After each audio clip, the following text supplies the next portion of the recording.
Un politicien disait au début du siècle, je ne peux pas signer pour donner quoi que ce soit de la terre d'Israël, parce qu'il me faut l'aval et la signature de mon arrière-grand-père, et il me faut la signature de mon arrière-petit-fils. Donc on ne donne rien du tout. C'est la terre d'Abraham, d'Yitzhak, de Yaakov, et de nos enfants, de nos petits-enfants.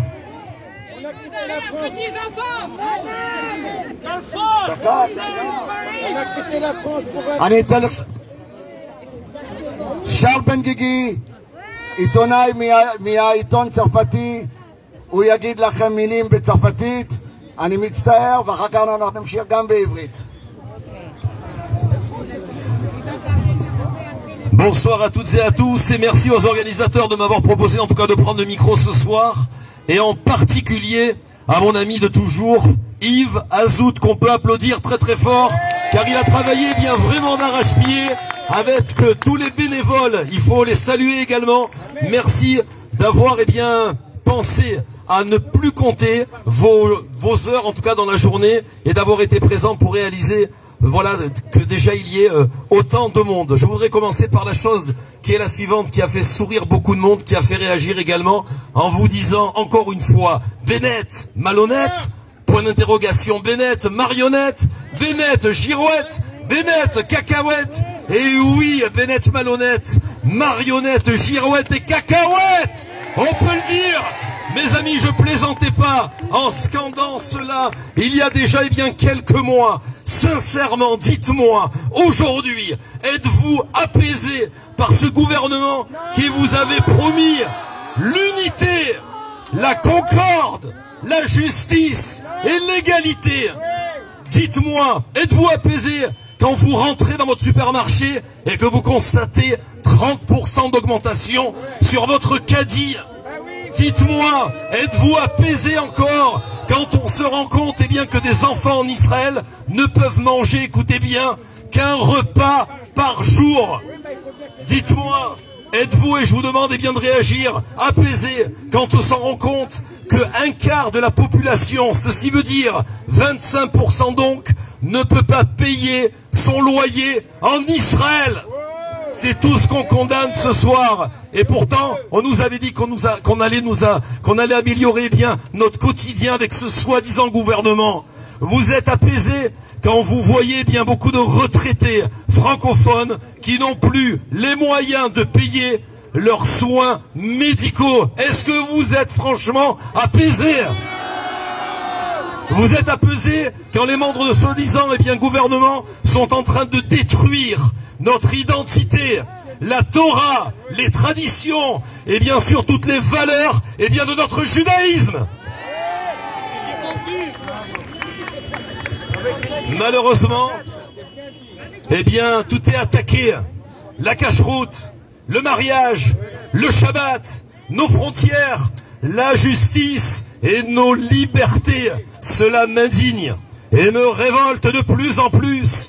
Mais ce soir, un peu plus que d'habitude, et devant vous, hélas, je m'explique, sans utiliser un ton préemptoire, ne voudrais, en tout cas en aucun cas, être à la place de ceux qui seront, croyez-moi, jugés pour avoir abandonné Sion.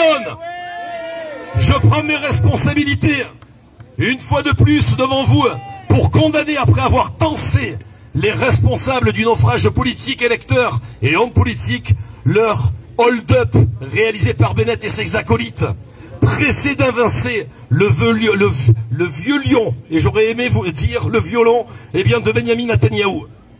Nous assistons tous, depuis des mois, aux effets délirants de cette soi-disant démocratie israélienne totalement absurde. Il n'y a pas de Premier ministre aux commandes de ce gouvernement, mais un Abbas qui se dédie à ne faire profiter qu'à ses frères arabes en bénéficiant de l'argent kidnappé aux Juifs. C'est une insulte, croyez-moi au bon sens, c'est se moquer du monde. Je dénonce ces prises de position hasardeuses à la Knesset, bafouant les valeurs de notre terre et de notre sainte Torah. C'est triste, sire, viennent de voter, comme vous le savez, le raccord à l'électricité des implantations juives récentes où j'habite, en Judée-Samarie, en particulier à Gdoumim. Et vous allez entendre tout à l'heure mon ami, mon voisin de 3 maisons dans la même rue, eh bien, de Betzalel Smotrich, qui vivent ici pour défendre les frontières de notre terre. De plus, ils ont voté bien pour la loi permettant le raccord à l'électricité de dizaines de milliers de maisons arabes illégales, ce qui représente une légalisation de facto de ces squatteurs nationaux qui réussissent ainsi eh bien, la conquête de notre pays en utilisant notre démocratie. C'est un crime. Honte à vous. Une nouvelle honte encore, soi-disant l'appartenance eh bien, du Negev, vous l'avez bien entendu, eh bien aux Bédouins. Nouvelle insulte, il donne toute notre terre actuellement. Voilà ce que c'est que ce gouvernement. Vous n'êtes, et croyez-moi, ce soi-disant gouvernement, vous n'êtes que les complices, eh bien des islamistes et des autres gauchistes, anti-sionistes et anti-religieux. Voilà le triste avenir que vous préparez à nos enfants. On a tout abandonné, on est venu de France, eh bien parce que nous sommes sionistes comme on l'a entendu, et c'est ça l'avenir qu'on donne à nos enfants. Quel avenir? On a tout laissé en France pour vivre sur notre terre en Eretz Israël et défendre nos frontières. Et moi-même personnellement, quand je rentre à la maison le soir à Gdoumim, dans le Shomron, je suis obligé de passer dans 3 villages arabes avec des plaques palestiniennes dans les voitures devant et derrière moi, de courir des risques. Pour quelle raison? Par rapport à nos idéaux et pour défendre notre terre. On ne les laissera pas faire. Nous sommes des Français de France. Baruch Hashem, nous sommes juifs et fiers de l'être, et on se battra sans cesse, et personne ne nous fera taire. Nous avons choisi Israël pour notre génération et les générations à venir.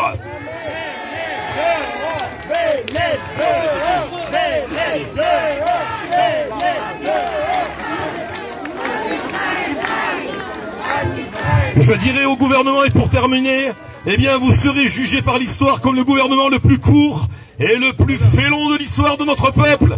Votre problème va commencer après la chute programmée très prochainement de ce gouvernement Bezrat Hashem.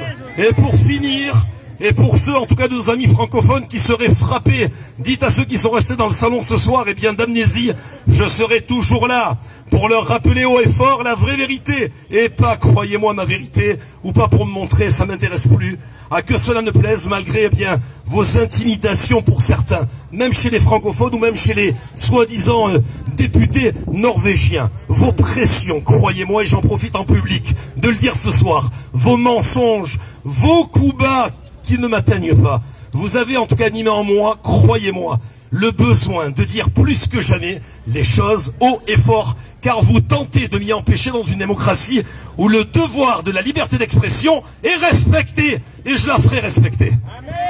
On m'a conseillé ce soir, eh bien, de terminer, d'être modéré dans mon discours. Eh bien non, jamais plus. Nous serons plus vos bisounours, croyez-moi.